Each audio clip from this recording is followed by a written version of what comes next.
Good evening, everyone. So, how are you all? I hope everyone will be fine. So, ଡେରି ନ କରି କ୍ଲାସ୍ଟିକୁ start କରିବା। ଯେମିତିକି ଦ୍ୱିତୀୟ ଅଧ୍ୟାୟର ପ୍ରଥମ ପାଠ ଓଡ଼ିଆ ଜାତୀୟତାର ବିକାଶ ଆମେ ପୂର୍ବ କ୍ଲାସ୍ରେ ପଢ଼ି ସାରିଥିଲେ। ଆମେ ଏହାର ଦ୍ୱିତୀୟ ପାଠଟିକୁ ଆଜି ମାନେ ଦ୍ୱିତୀୟ ଅଧ୍ୟାୟର ଦ୍ୱିତୀୟ ପାଠଟିକୁ ପଢ଼ିବା, ଯେଉଁଟା ହେଲା ଉତ୍କଳ ସମ୍ମିଳନୀର ଗଠନ। ଆମେ ଆଜି ଟ୍ରାଏ କରିବା କି ଉତ୍କଳ ସମ୍ମିଳନୀର ଗଠନକୁ ଗୋଟେ ଭିଡ଼ିଓରେ ସାରିଦେବା ପାଇଁ। ମୁଁ ଟ୍ରାଏ କରୁଛି କି ଗୋଟେ ଭିଡ଼ିଓ ହେଲେ ହିଁ ଆପଣଙ୍କ ପାଇଁ ଟିକେ ରିଭିଜନ୍ କରିବାକୁ ବେଟର୍ ହେବ। So let's start. Show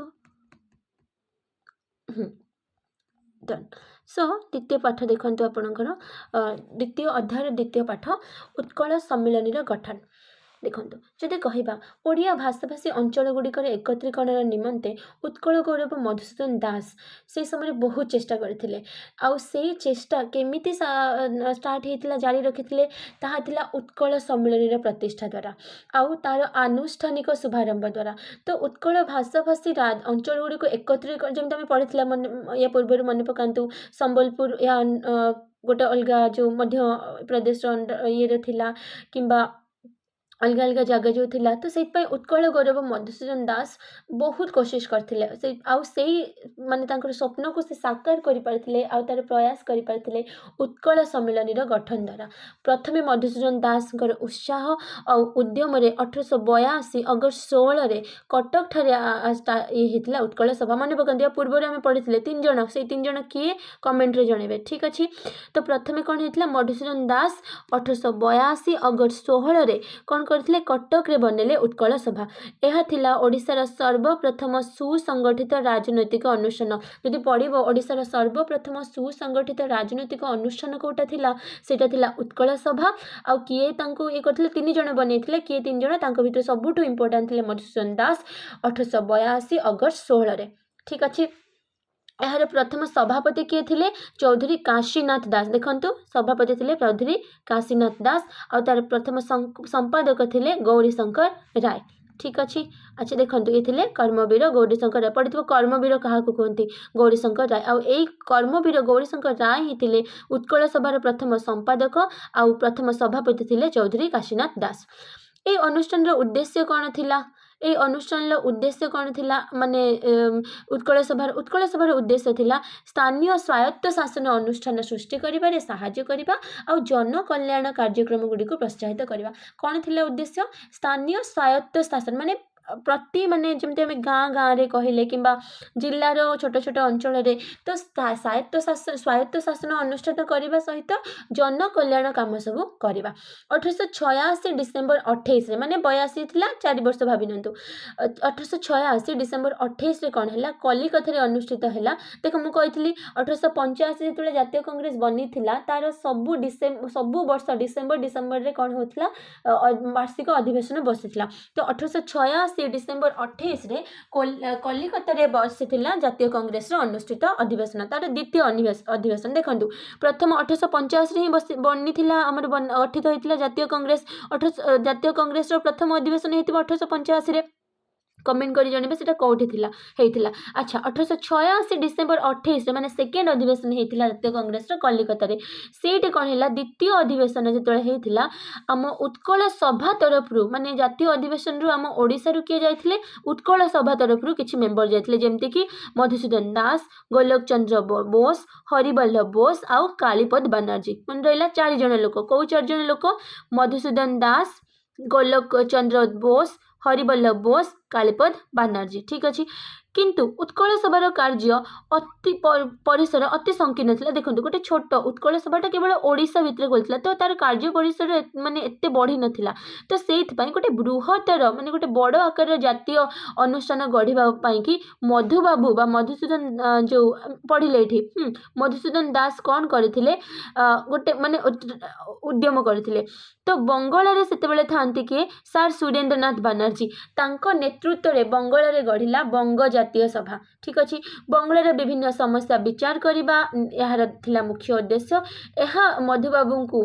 Utkal सम्मेलन गठन पर प्रेरणा देते। देखो जो मधुबाबू देखिले बंगाल सार सुरेंद्रनाथ बानर्जी कौन कर बंग जातीय सभा गढ़ी सी भी एत बड़ जातीय सभा पूरा बंगाल जिते सारा समस्या अच्छी विचार करने निष्पत्ति नवा यह सब देखिए मधुबाबू चाहिए आम ओडिशा रे गोटे उत्कल सम्मेलन गढ़ू। ठीक अच्छे से 1882 अगस्त 16 बनी उत्कल सम्मेलन। अच्छा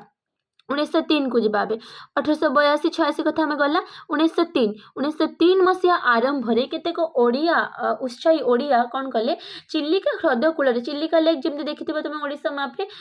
जिते एमती इंडिया मैप्रे भी जस्ट ओडिशार एमती अश्वक्षुराकृति ह्रद जो देखो चिलिका को जाकि देखिए मैप्रे। तो 1903 रे कौन है ओडिशा रे केते उत्साही युवक उत्साही माने ओडिया माने कौन कले चिलिका ह्रद कूल निकट में जो रंभा गोटे जगह अच्छी कूल निकट में रंभा ठारे एकत्र होइकी खलिकोट राजा से था किए हरिहर मर्दराज देव। हरिहर मर्दराज देव प्रेरणा रे कौन बनैले गोटे अनुष्ठान गंजाम जातीय समिति मन रहा। जो गंजाम खलिकोट जो जगह रहा से राजा था किए हरिहर मर्दराज देव। 1903 मसीह केतेक उत्साही ओडिया कौन कले चिलिका ह्रद कूल जो रंभा गोटे जगह अच्छी से खलिकोट राजा हरिहर मर्दराज देव प्रेरणा रे से गढ़िले गोटे अनुष्ठान गंजाम जातीय समिति। ठीक अच्छे तार कौन लक्ष्य थिला गंजाम जातीय समितिर गंजाम लक्ष्य थिला गंजाम और अन्यान्य दक्षिणांचल जिला मानू तथा ओडिशार अन्यान्य अंचल को गोटे शासन अधीन रे रखिबा। ठीक अच्छे। अच्छा 1903 गला 1903 रे ये है पुणी 1903 एप्रिल रे कौन है ब्रह्मपुर ठारे अनुष्ठित है ब्रह्मपुर भी से गंजाम रही। हाँ 1903 एप्रिल रे ब्रह्मपुर ठारे अनुष्ठित होता कहार एक गंजाम जातीय समितिर प्रथम बैठक कौन होता बैठक में ओडिशा बंग केंद्रीय प्रदेश और माद्राज प्रेसिडेंसी जिते ओडिया भाषाभाषी लोक सब थिले बहु संख्यार ये गंजाम जातीय समिति जोगदेले। अच्छा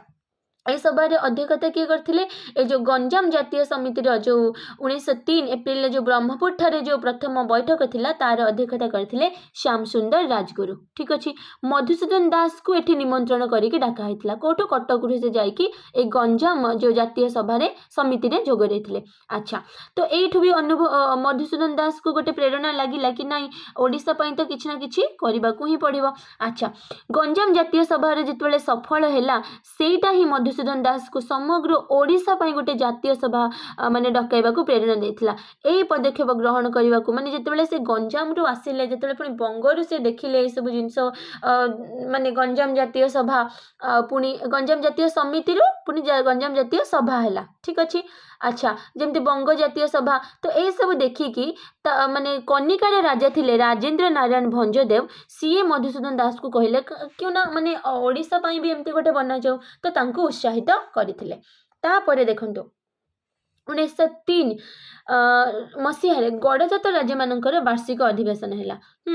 अधिवेशन में मयूरभंज राजा से था श्री रामचंद्र भंजदेव। ये देखते श्री रामचंद्र भंजदेव खलिकोट राजा और कनिका राजा मधुसूदन दास विचारधारा को उच्च प्रशंसा करने संगे संगे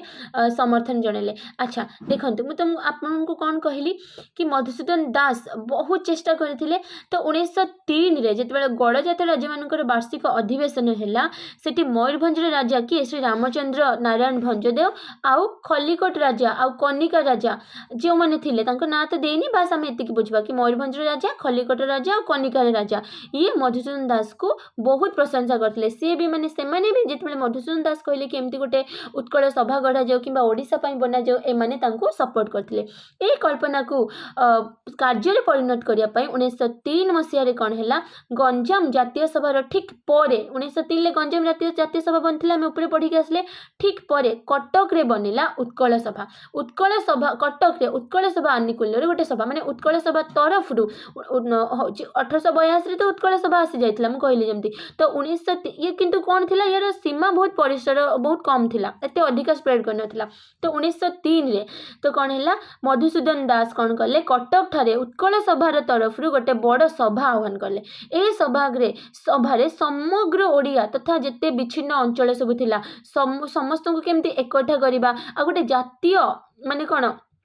गठन करवा गोटे जाति गठन करवा ओडिशा को भल से गठन करवा होची ये करागला तार ना दिगला उत्कल सम्मेलन बुझिपारे कि नहीं उत्कल सभा तरफ आसीथिला एई सभाटा हैला तो तार जो अनुष्ठानटा बनिला तार नाम थिला उत्कल सम्मेलन मन रहिला मधुसूदन दास कर सभापतित्व रे अनुष्ठित एई सभा उत्कल सभार शेष सभा थिला बुझिपारे ना माने उत्कल सम्मेलन कौन थिला कहले उत्कल सभार गोटे सभा माने उत्कल सभा जो माने कौन थिला गोटे अनुष्ठान थिला बा गोटे संघ थिला हाँ से उत्कल सभार गोटे गोटे माने मीटिंग कहि परिबो थिला उत्कल सम्मेलन हैला आ यार उत्कल सम्मेलन सभापति तो किए करुथिले मधुसूदन दास हैला आ उत्कल सम्मेलन ही थिला उत्कल सभार शेष सभा ठीक अच्छे उत्कल सम्मेलन विधिबद्ध प्रकाश आ तार प्रथम अधिवेशन पाई प्रथम कार्य आरंभ करागला माने उत्कल सम्मेलन तो बनीगला ना एबे तार पुणी केम उत्कल सभार शेष सभा होगला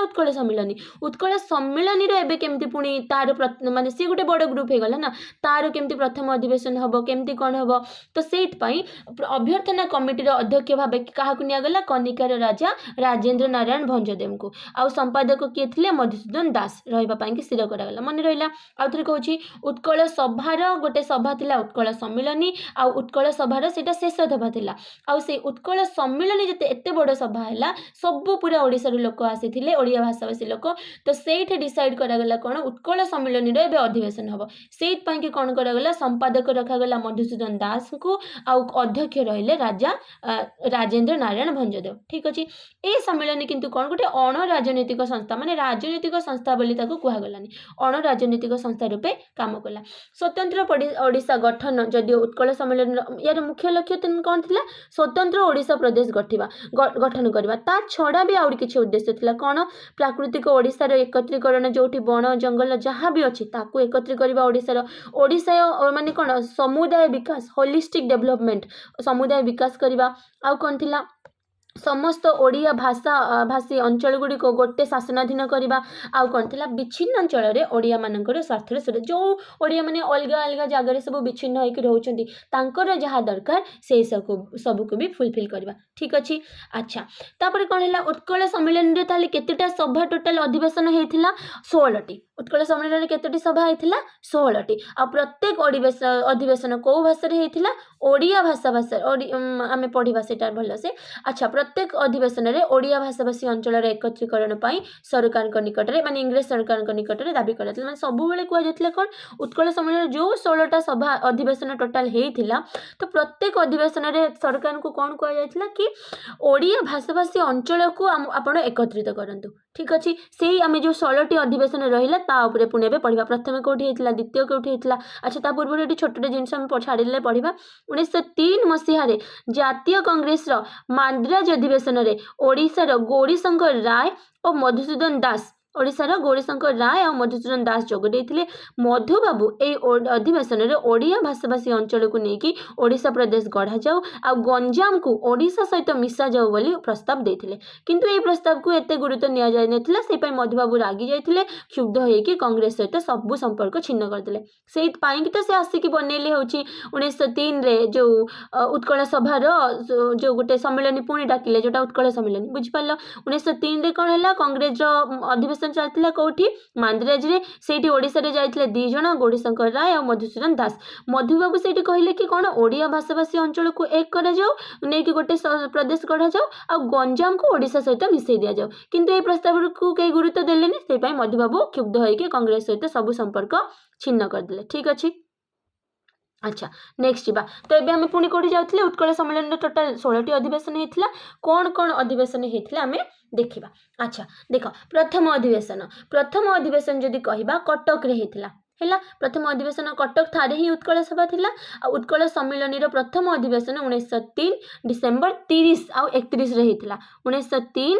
डिसेंबर 30 आ 31 माने लास्ट माने 1904 हबा पूर्वरु बुझि परछन्ती नै 1904 नुआ वर्षर जस्ट 2 दिन पूर्वर तो 1903 डिसेंबर 30 और 31 रे कटक रे हैला उत्कल सम्मेलन रो प्रथम अधिवेशन एई अधिवेशन रे को माने सब जोग देथिले मांद्राज केंद्रीय प्रदेश और बंगाल ओडिया प्रतिनिधि माने आ ता सहित 30 जन गड़जात राजा जोग देथिले मन रहिला को मन जोग देथिले मांद्राज केन्द्रीय प्रदेश और बंगलार ओडिया प्रतिनिधि ता सहित 30 जन गड़जात राजा जोग देते। ओडिशार खल्लिकोट कनिका मयूरभंजर राजा मान व्यतीत यही अधिवेशन में ढेंकानाल राजा सूरप्रताप महेन्द्र बहादुर, केन्दुझर राजा धनुर्जय नारायण भंजदेव, आठगढ़ राजा विश्वनाथ देवव्रत पट्टनायक और तालचेर राजा किशोर चंद्र हरिचंदन भी जोग देते। मन रहा आउ थे कहूँ देखु यही अधिवेशन में तो मांद्राज केन्द्रीय प्रदेश और बंगलार ओडिया प्रतिनिधि मैंने जोग देते आउ 30 गड़जात राजा मैंने भी जोग देते। ता छड़ा ओडिशार खल्लिकोट कर्णाटक और मयूरभंजर राजा आ सहित ढेंकानाल देखो मुझे कलर लिखी ढेंकानाल राजा जी थे सूर्यप्रताप महेन्द्र बहादुर, केन्दुझर राजा धनुर्जय नारायण भंजदेव केमती मन रखिपर टिके लिंक करदे पार ढेंकानाल सूर्यप्रताप महेन्द्र बहादुर, केन्दुझर राजा धनुर्जय नारायण भंजदेव, आठगढ़ राजा विश्वनाथ देवव्रत पट्टनायक आउ तालचेर राजा किशोर चंद्र हरिचंदन भी जोग देते। उत्कल सम्मेलन प्रथम अधिवेशन में सभापति किए करते मयूरभंजर जी राजा किए मयूरभंजर राजा किए थिले आमर स्वनामधन्य राजा श्री रामचंद्र भंज है प्रथम अधिवेशन में किए सभापति करते मयूरभंज आपन को एगुड़ा मन रखिपारे बट बेसी इंपोर्टेंट है कि पचारि पारे क्वेश्चन कि सभापति तो किए करते बेसी पचारि पारे तो मयूरभंजर स्वनामधन्य राजा किए थे श्री रामचंद्र भंज। यही अधिवेशन समस्त कार्य कौ भाषा होता ओडिया भाषा ठीक अच्छे से व्यतीत ओडिशार विभिन्न अंचल अनेक जमीदार आईनजीवी सरकारी कर्मचारी व्यवसायी छात्र माने भी जोग देते। कोलकातार अमृत बजार पत्रिकार संपादक मोतीलाल घोष भी जोग देते पढ़ी मोतीलाल घोष भी यही प्रथम अधिवेशन में उत्कल सम्मेलन जोग देते। कोलकाता जो संपादक थे जड़े मोतीलाल घोष से कौन लिखी अमृत बजार पत्रिका ताले अमृत बजार पत्रिका किए लिखिले मोतीलाल घोष। अच्छा ये प्रथम अधिवेशन में ओडिशार कला और साहित्य सहित संपर्कित एक प्रस्ताव गृहीत होता एवं रिस्ले सर्कुलर को भी अनुमोदन कर मन रहा ये अधिवेशन में कौन होता ओडिशा प्रथम तो सबू जिनस है कि ओडिशा स्वतंत्र ओडिशा प्रदेश गोटे गढ़ा आ छड़ा तो कौन लक्ष्य आम पढ़ले इंपोर्टेंट 4टा आहरी कौन थी ओडिशार कला प्रथम अधिवेशन ओडिशार कला आ साहित्यर उन्नति संपर्क में गोटे प्रस्ताव गृहीत है आ छड़ा रिस्ले सर्कुलर को भी अनुमोदन करा जायतिला। अच्छा ये रिस्ले सर्कुलर कौन अच्छा देखंतु भाइसराय सेतेबेले थांती लॉर्ड कर्जन सरकार रो गृह सचिव थांती हेनरी रिस्ले हैला। अच्छा सेतेबेले भाइसराय थांती लॉर्ड कर्जन कर गृह सचिव थांती किए हेनरी रिस्ले कौन करथिले तांको प्रस्ताव अनुसार गोटे दलील पास करथिले ताकू कुहा जाय रिस्ले सर्कुलर 1903 डिसेम्बर 3 तारिख रे बंगला सरकार को पठा जायतिला एई जो दलीलटा रिस्ले सर्कुलर आ सेठी कोन लिखा हैतिला कि ओडिशा भाषाभाषी संबलपुर आ तार गड़जात अंचल गंजाम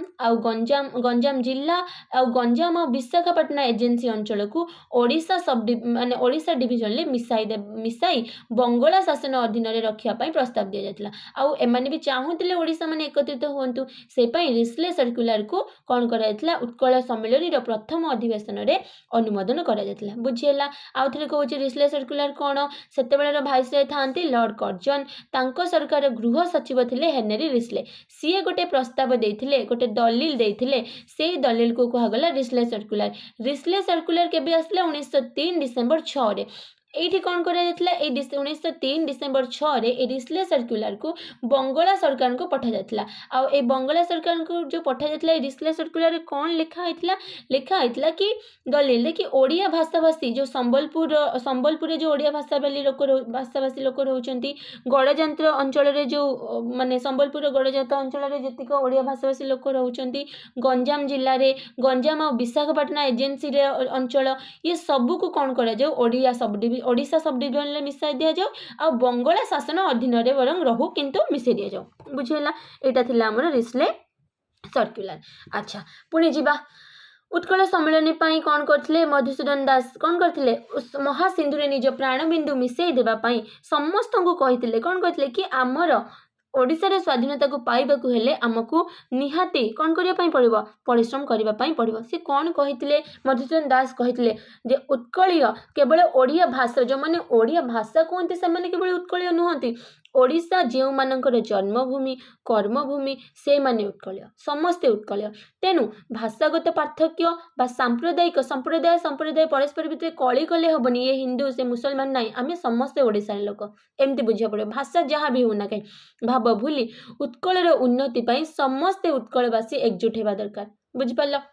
सेतेबेले बालेश्वर राजा था वैकुंठनाथ दे बहादुर सी भी गोटे प्रस्ताव आगत करते यही प्रस्तावटी को अनुमोदन करिकी मधुसूदन मातृसेवार व्रती हो आत्मगर्व और स्वार्थपरता त्याग करने उत्कल मानक आह्वान देते ताहले बालेश्वर राजा किए था सेतेबेले वैकुंठनाथ दे बहादुर है बालेश्वर बहादुर देखिए बालेश्वर ब आसला वैकुंठनाथ रे भी ब आसला बहादुर रे भी ब बालेश्वर राजा वैकुंठनाथ दे बहादुर गोटे प्रस्ताव आगत कले आउ से प्रस्ताव को अनुमोदन करथिले मधुसूदन दास है। अच्छा तापर देखंतु एहा परठारु मधुसूदन दास को नेतृत्व में उत्कल सम्मेलन वार्षिक अधिवेशन अलग अलग स्थान रे सब होइथिला जेमिति कि इम्पोर्टेंट अधिवेशन जदि कहबा अष्टम नंबर अधिवेशन होता 1912 मसीहा एप्रिल 6 आउ 7 रे 1912 मसीहा एप्रिल 6 आउ 7 रे होता कौटी होता ब्रह्मपुर माने गंजाम रे तो अष्टम अधिवेशन केबे होता 1912 मसीहा एप्रिल 6 आउ 7 रे ब्रह्मपुर रे होता। अच्छा ये कौन कहला ब्रह्मपुर जो अष्टम अधिवेशन होता 1912 एप्रिल 6-7 रे बिहार ओडिशा प्रदेश गठन करने को मधुबाबू विरोध करते कौन कहले से कही कि बिहार और ओडिशा को मिसी दि जाऊ किंतु मधुबाबू अष्टम अधिवेशन जो होता उत्कल सम्मेलन 1912 एप्रिल 6-7 रे ब्रह्मपुर रे ताकू मना करते कि बिहार ओडिशा प्रदेश न गढ़ाओ तापर 10 नंबर देख बहुत सारा 16टा देछि हम 16टा पढ़िबा जोटा इंपोर्टेंट सेटा देछि हम पढ़िबा तो तापर देखंतु 8 पर 10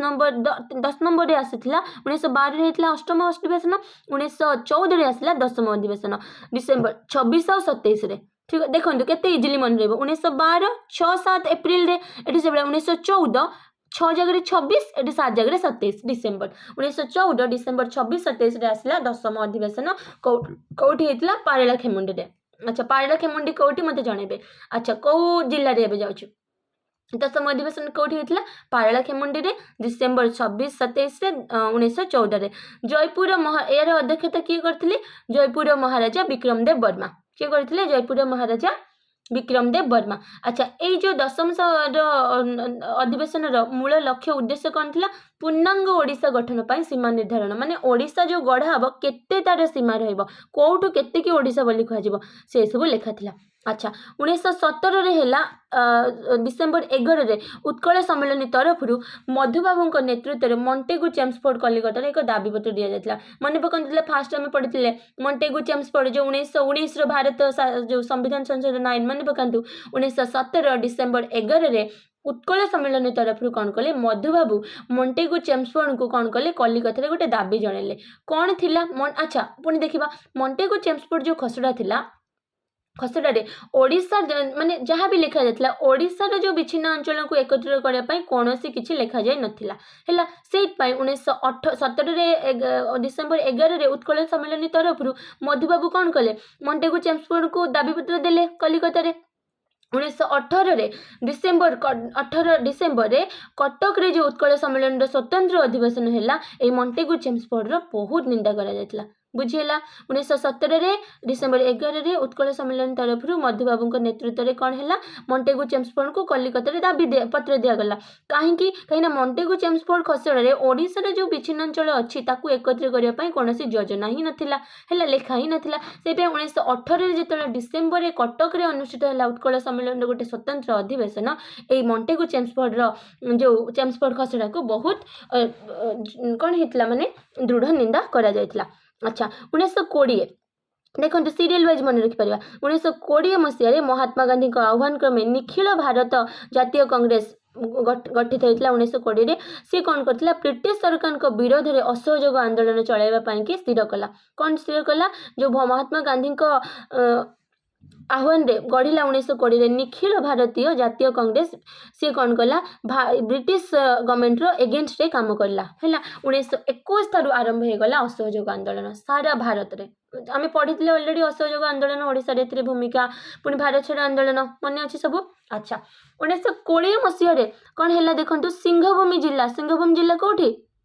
कहतु कहतु कहे मत कमेंट जन कि झारखंड रे। अच्छा 1920 मसीह सिंहभूम जिलार चक्रधरपुर रे अनुष्ठित है उत्कल सम्मिलन अधिवेशन से कौन है कांग्रेस लक्ष्य अधिवेशन कांग्रेस लक्ष्य आदर्श को ग्रहण कला माने कौन है जो 1920 जो सिंहभूम जिलार चक्रधरपुर रे उत्कल सम्मिलन अधिवेशन होता तो सेठी कौन है कांग्रेस जहाँ लक्ष्य था कांग्रेस जहाँ आदर्श था से लक्ष्य और आदर्श को उत्कल सम्मिलन भी कौन करागला ग्रहण करागला यह फल उत्कल सम्मिलन गोटे प्रकार कौन कांग्रेस सहित मिसीगला आउ तार सत्य देखो जिते मु गोटे एका थी मु मोर ग्रुपटा को चलाऊली है आउ गोटे बड़ ग्रुप आसला आ मो ग्रुपटा जिते सी जहाँ करुच्ची मुझे चाहिए या माने कौन है माने गोटे ग्रुप एवं दीटा अलग अलग ग्रुप और रही गोटे ग्रुप हो गला फल जो उत्कल सम्मिलन जो इम्पोर्टाट माने जी तार थिला सेटा कमीगला है मधुबाबू असहयोग आंदोलन वीर थे मधुबाबू चाहून असहयोग आंदोलन हो तेणु से उत्कल सम्मिलन सहित सब संपर्क काटिदेले धीरे धीरे कौन है उत्कल सम्मिलनटा लोप पाईगला उत्कल सम्मिलन कांग्रेस सहित मिश्रण को विरोध करथिबा व्यक्ति मानक उद्यम रे माने जो माने उत्कल सम्मिलन कांग्रेस सहित देख जिते कांग्रेस सहित उत्कल सम्मिलन मिलीगला माने केबे मिसला 1920 जो सिंहभूमि जिलार चक्रधरपुर जो अनुष्ठित होता अधिवेशन मिसीगला किंतु किछि व्यक्ति थिले जेमती मधुबाबू निजे थिले से भला किछि व्यक्ति थिले जो माने चाहू नथिले उत्कल सम्मिलन कांग्रेस सहित मिसु से तार 4 वर्ष पर यानी कि 1924 रे उत्कल सम्मिलन को पूर्ण थरे संगठित करागला 1925 रे कौन है कटक रे सभापति है सम्मेलन अधिवेशन घटिला माने बसीथिला आ तार सभापति थे कल्पतरु दास ताले कल्पतरु दास भी चाहू नथिले जो उत्कल सम्मेलन कांग्रेस सहित मिसु आ मधुबाबू भी चाहू ही नथिले ठीक है जदि जी जन ना कह कि कह कि जो मैंने चाहू नथिले कि उत्कल सम्मेलन मिसु कांग्रेस सहित लिखिपर किए प्रथम तो मधुसूदन दास निजे मधुबाबू आउ कल्पतरु दास जी 1925 मसीह कटक रे जो सभापति सभापतित्व करथिले उत्कल सम्मेलन अधिवेशन माने जिते उत्कल सम्मेलन को पुनर्बार संगठित करागला 1924 रे ठीक अच्छी। अच्छा मधुबाबू थिले उत्कल सम्मेलन प्राण किंतु दुखर विषय कौन जे गोटे स्वतंत्र ओडिशा हेबा पूर्वरु 1934 फेब्रुआरी 4 तारिख रे से तांकर मृत्यु हो जायतिला मन रहला ताले केबे तांकर मृत्यु होइतिला 1934 कहीं आमर ओडिशा केबे स्वतंत्र प्रदेश है 1936 एप्रिल 1 रे किंतु देखंतु 1934 फेब्रुआरी 4 तारिख रे ही मधुबाबूंकर मृत्यु हो जायतिला उत्कल सम्मेलन शेष बैठक होइतिला 1935 फेब्रुआरी 11 रे जोटा कटक रे होइतिला मन रहला देखंतु मधुबाबूंकर मृत्यु हैला 1934 फेब्रुआरी 4 रे ठीक अच्छे। अच्छा आउ तापरे पुणी उत्कल सम्मेलन शेष अधिवेशन होता 1935 माने आउ मधुबाबू भी तो चली जाते ना तो उत्कल सम्मेलन शेष बैठक होता 1935 फेब्रुआरी 11 रे कटक रे आउ तापरे ओडिशा स्वाधीन होता 1936 एप्रिल 1 रे सम्मेलन प्रतिष्ठाता मधुसूदन वियोग में शोक प्रस्ताव ग्रहण करने पर यही बैठक में पारला खेमुंडीर उत्तर तथा पूर्व अंश माने मंडासा बा मंजूसार पश्चिम अंश पारला खेमुंडी देखो ये पारला खेमुंडी तार उत्तर आ मंडासा बा मंजूसार पश्चिम आ बुढ़ार सिंह जमीदारी ओडिशा रे अंतर्भुक्त करने को सरकार निकट में दाबी जनाया कि यही जो उत्कल सम्मेलन शेष अधिवेशन में माने 19 शेष माने कोटा आम कहीपर 16 नंबर ठीक अच्छे 1935 फेब्रुआरी 11 तारिख में कटक रे बसी आठी कौन कहगला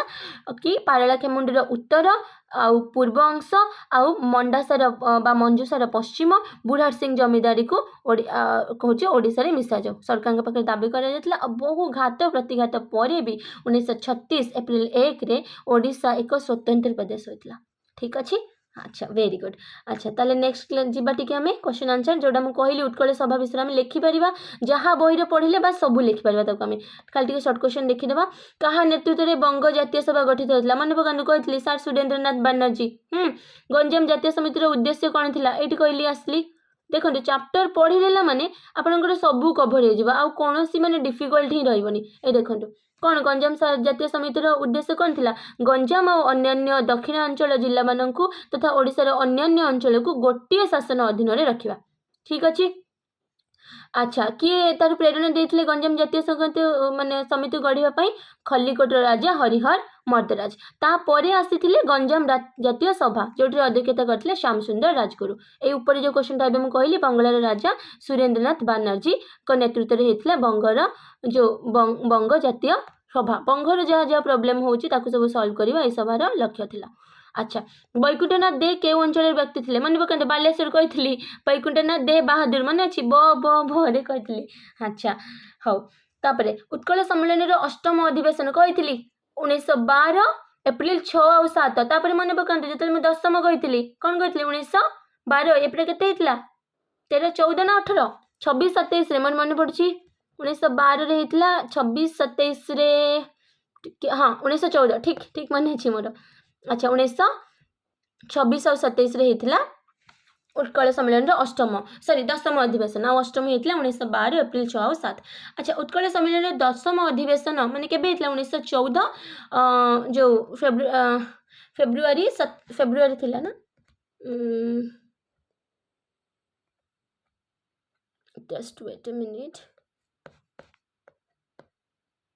हाँ डिसेम्बर 26 27 रे डिसेम्बर 26 27 रे होता दशम अधिवेशन किए अध्यक्षता करथिले जयपुर राजा विक्रमदेव वर्मा। अच्छा 1920 उत्कल सम्मेलन अधिवेशन केउठारे मन पकाते से 20 ही तो से अलग हो जाते ना सिंहभूम जिलार चक्रधरपुर रे केबे उत्कल सम्मेलन को पुनर्बार संगठित करागला केबे 1924 आ 25 रे हला पुणी तार जो ये एटी कही गली देखो सबू जिनस इंटरकनेक्टर टिके मन रखिए सब हो कल्पतरु दास का सभापतित्व रही ठीक अच्छे। अच्छा केबे मधुसूदन दास केबे प्राणत्याग करथिले केबे 1934 फेब्रुआरी 4 रे केउं दिन उत्कल सम्मेलन शेष बैठक ए सही कहिथिले 19 देखो पूरा क्वेश्चन सेम रे देछि 1934 फेब्रुआरी 4 रे मधुसूदन दास को मृत्यु उत्कल सम्मेलन शेष बैठक थिला 1935 फेब्रुआरी 11 आ स्वाधीन हैला ओडिसा कौन कही 1936 एप्रिल 1 रे ठीक अच्छे। तापर केउठी ओडिशा रे प्रथम सुसंगठित राजनैतिक अनुष्ठान कोटा उत्कल सभा कही उत्कल सभा रही गोटे माने सम्मेलन होता उत्कल सभा रही गोटे सभा थिला उत्कल सम्मेलन। अच्छा किशोर चंद्र हरिचंदन केउं गड़ जातिर राजा थिले कोठी तालचेर मन पकान से छोट छोट जो हाइलाइट करी मु कही से क्वेश्चन दे देछि किशोर चंद्र हरिचंदन कौड़ी थे के तालचेर। अच्छा ढेंकानाल आठगड़ केन्दुझर कमान थे टी कमेंट जनइबे। अच्छा नेक्स्ट ये देख उत्कल सम्मेलन प्रथम अधिवेशन में किए सभापति करते किए श्री रामचंद्र भद्र कौटी होता कटक रे उत्कल सम्मेलन प्रथम अधिवेशन केउं भाषा रे होता कौटी ओडिया भाषा रे उत्कल सम्मेलन तरफ मॉन्टेगु चेम्सफोर्ड को केबे दाबी पत्र दिया 1917 मन पकातु 17 होता 18 जितेबाला नहला कहीं कहीं ओडिशार विच्छिन्नांचल को एकता करने पकते किसी लेखा ही नथिला ठीक अच्छे आ 1918 से कौन होता तार गोटे घोर निंदा करा सभा डाक ठीक अच्छे। अच्छा ए सहित आमर द्वितीय अध्याय द्वितीय पाठरे सरी जाइए नेक्स्ट क्लास रे तृतीय पाठटी आम पढ़ा 1936 मसीहा पर्यंत ओडिया आंदोलन और स्वतंत्र ओडिशा माने 1936 मसीह जो आम स्वाधीनता पाइले ओडिशा स्वाधीनता पाइला तो सेते पर्यंत केमिति आम स्वाधीनता पाइले केते आंदोलन केते माने केमती कौन होता से विषय आम नेक्स्ट क्लास रे पढ़ा। Okay thank you.